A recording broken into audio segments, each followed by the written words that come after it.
Hi friends, Thagatchari. Today I will be sharing the tried and tested recipe of chocolate cake, which is one of the most loved baked across the world.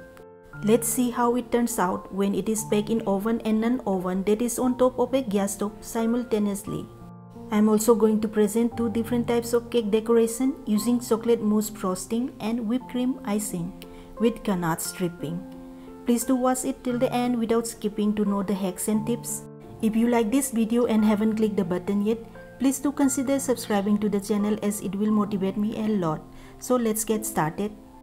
These are the ingredients that I will be using. I have listed their names in the description box as well. If you want to enjoy this chocolatey delight, you should definitely go for it.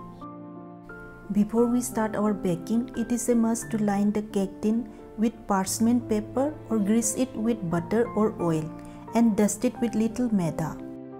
As we progress our baking, we will come to know why the recipe called for this particular step beforehand.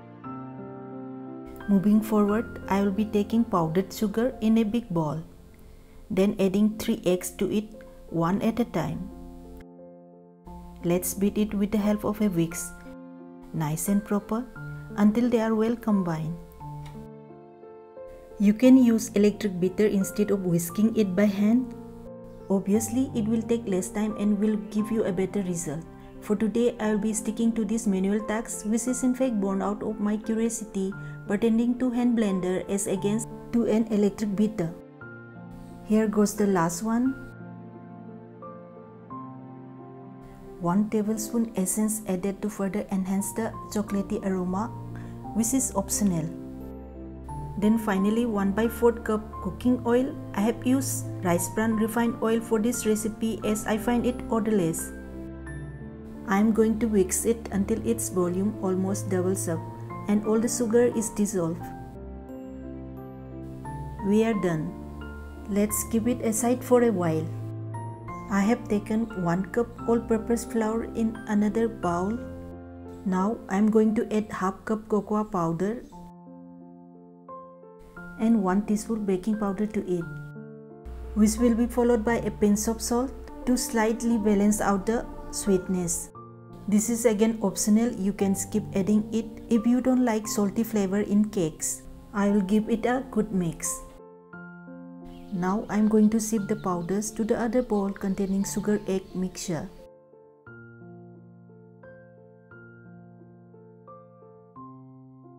Let's remove these unwanted bigger lumps. Then combine the dry and wet ingredients together by cut and fold method. Watch it carefully, this is cut and fold. Cut and fold. That's it. Now I'll pause for a while to add a 1/4 cup milk, then continue with our folding. Here we don't need to overmix these ingredients using electric beater as vigorous blending will ruin the air pockets form and deflate the cake. So a gentle hand mixing for a few minutes is recommended just to coarsely blend the ingredients together. This will make our cake to rise, incorporating air pockets and making it spongier.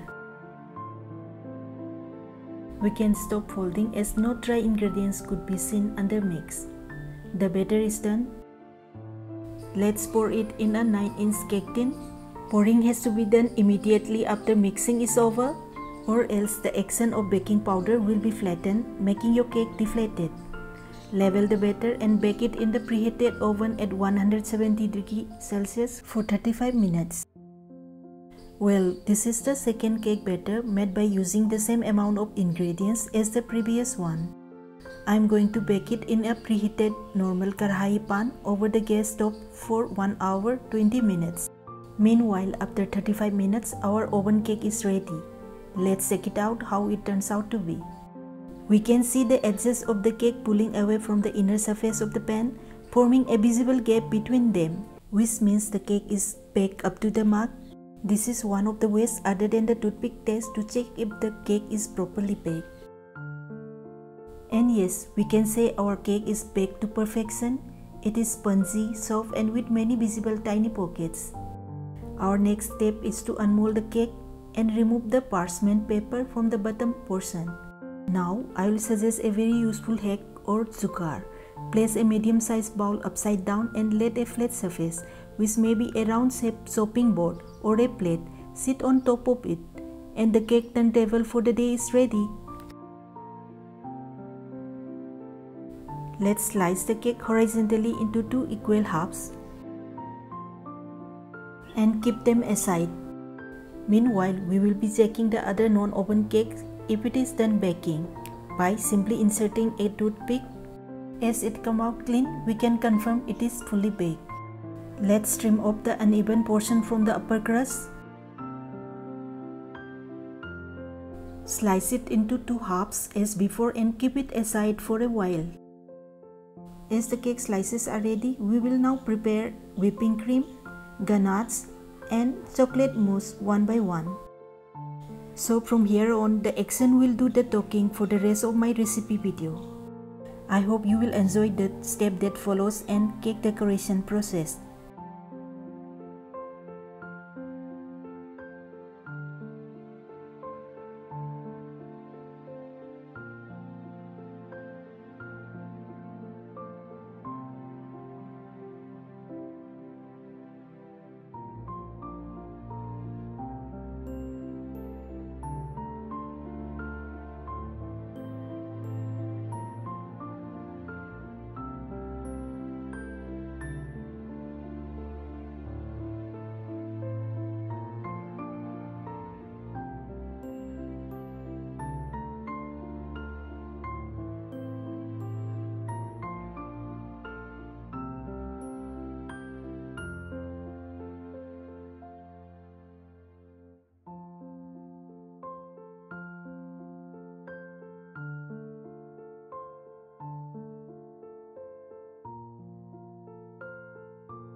So friends, our two beautiful cakes are ready to make your day.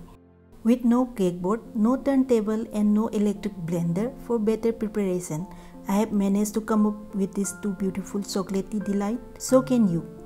It is soft, spongy and delicious. Please do try making this at your home. That's all for today. Keep watching and stay connected, and please do subscribe the channel. See you all in my next video. Until then, bye bye.